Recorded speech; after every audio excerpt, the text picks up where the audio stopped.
G'day. This is one for how to be ready to power shots at all times, how to make sure that you can deliver your shots with power. So for myself, I like to take a nice, comfortable, shoulder width apart foot stance, make sure my knees are over my toes, and when I move, I don't walk, I don't straighten my legs when I walk or move.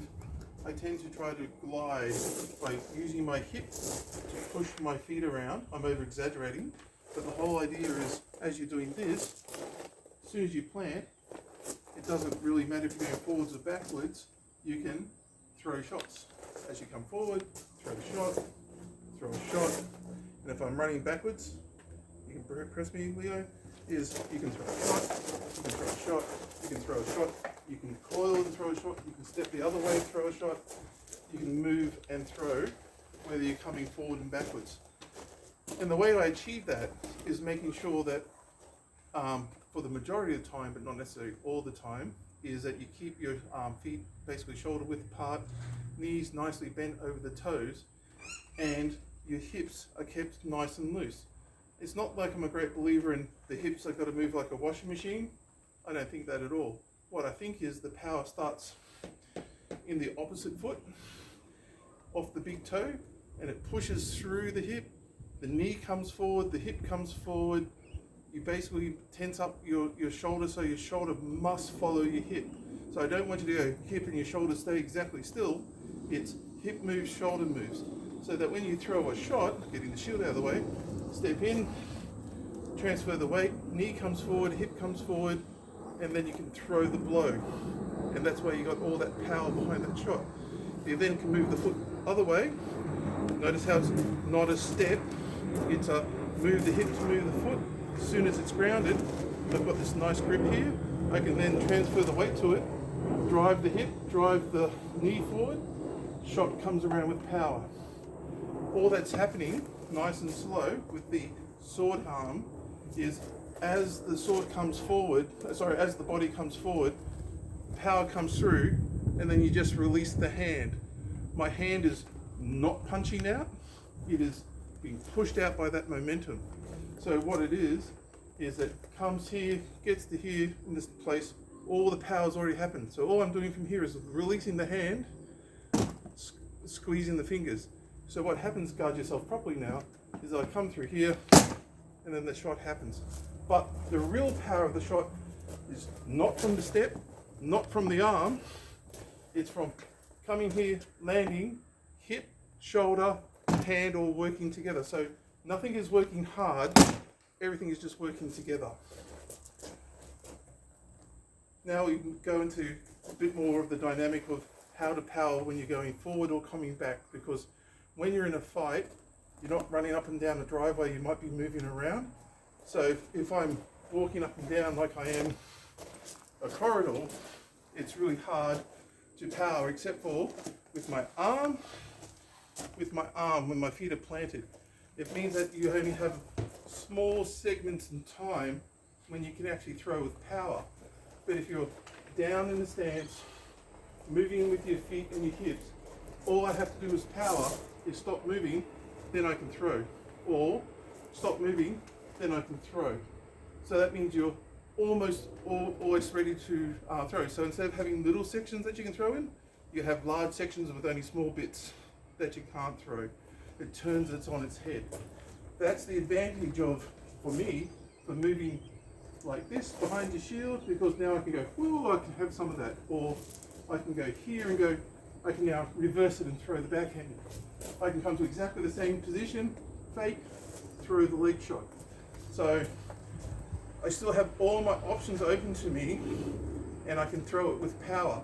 If I come to here and stop, lock my knee, don't use my hip, I really have a hammer and a leg chop.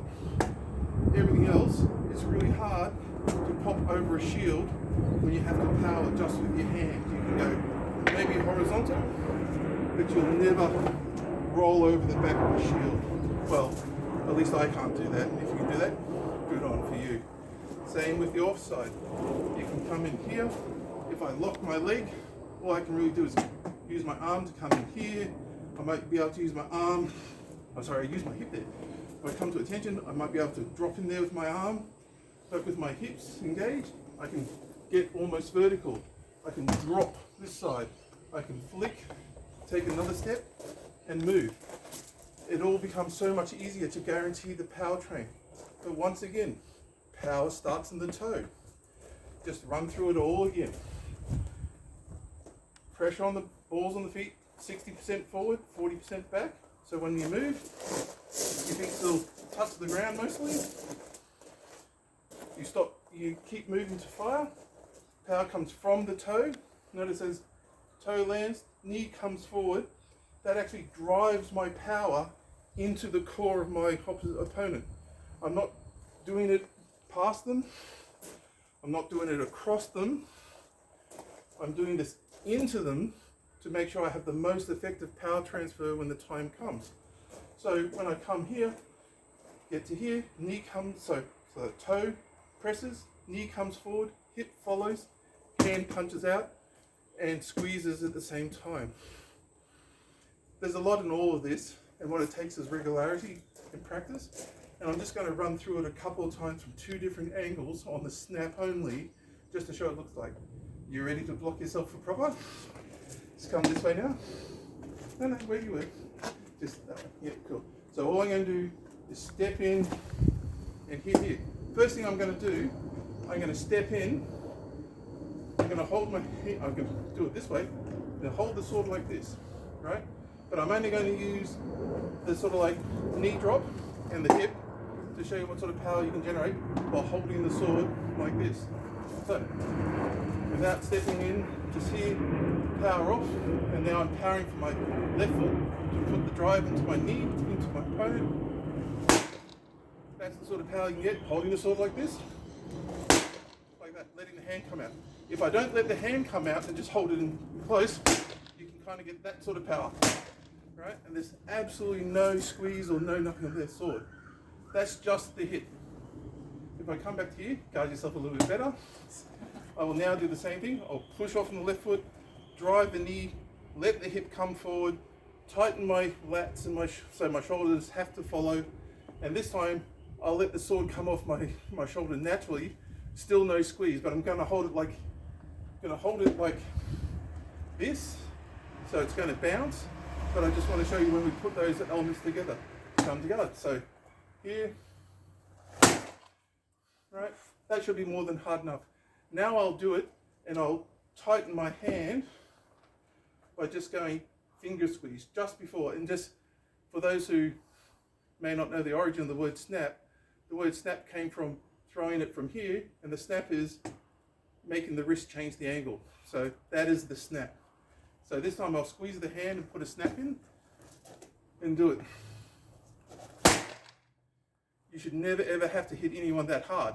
So the thing is, you tone it all down. So when you're in a real fight, you only want a little bit of this and a little bit of this and a little bit of this, and it means that there is nothing your hand needs to do except for squeeze at the end to make sure the power comes through. Guard yourself for true.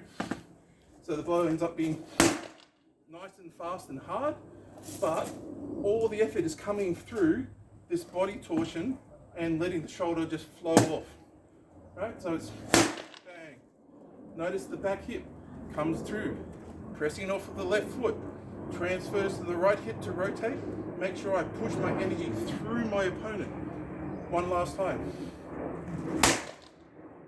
There's no power in the hand whatsoever.